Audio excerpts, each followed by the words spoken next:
Bonjour à tous et j'espère que vous allez bien et que tout se passe bien de votre côté. Bienvenue sur SLK News.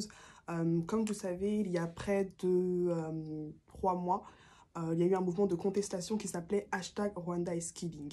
Vous pourrez le voir dans mes posts précédents. C'était un mouvement pour tout simplement dénoncer l'agression du Rwanda envers l'Est de la RDC tout court. Pour dénoncer également en fait tout ce système de prédation, ces crimes de guerre, ces génocides, ce crime contre l'humanité, parce que ça fait près de 30 ans que la RDC est en guerre, même si peut-être certaines personnes ne le savent pas, peut-être certaines personnes l'ignorent, mais cette vidéo a aussi pour but de vous le rappeler.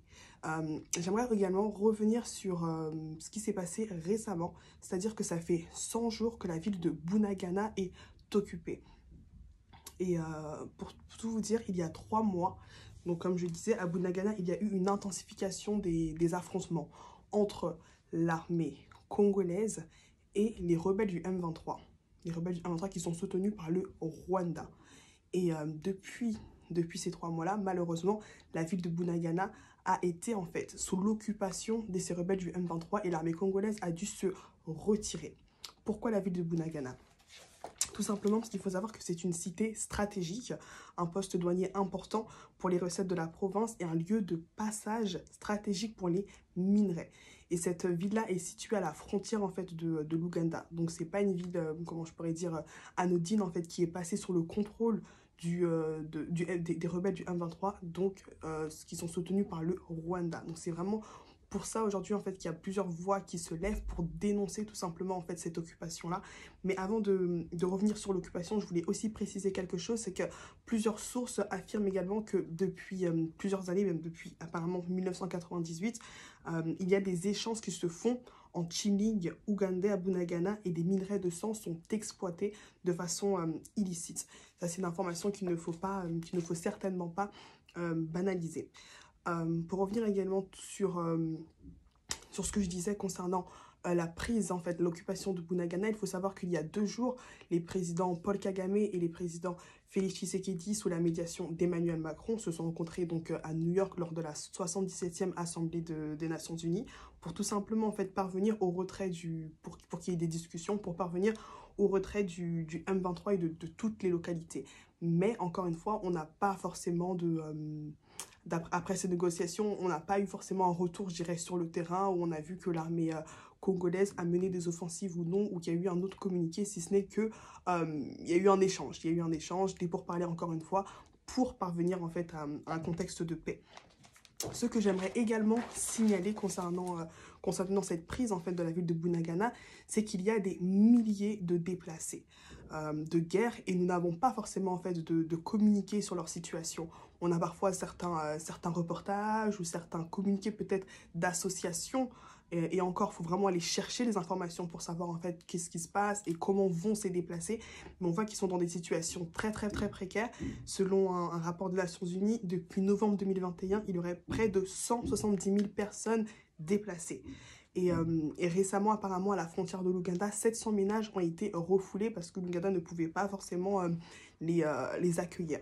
Donc il y a toute cette situation également où il y a des enfants, des familles, en fait, voilà, des femmes qui sont livrées à elles-mêmes, en fait, livrées à eux-mêmes dans cette guerre. Et c'est aussi cela, en fait, en tant que citoyen, en tant que personne de la société civile, qu'on dénonce tout simplement que la ville de Bunagana est occupée et il y a énormément de conséquences humanitaires aussi.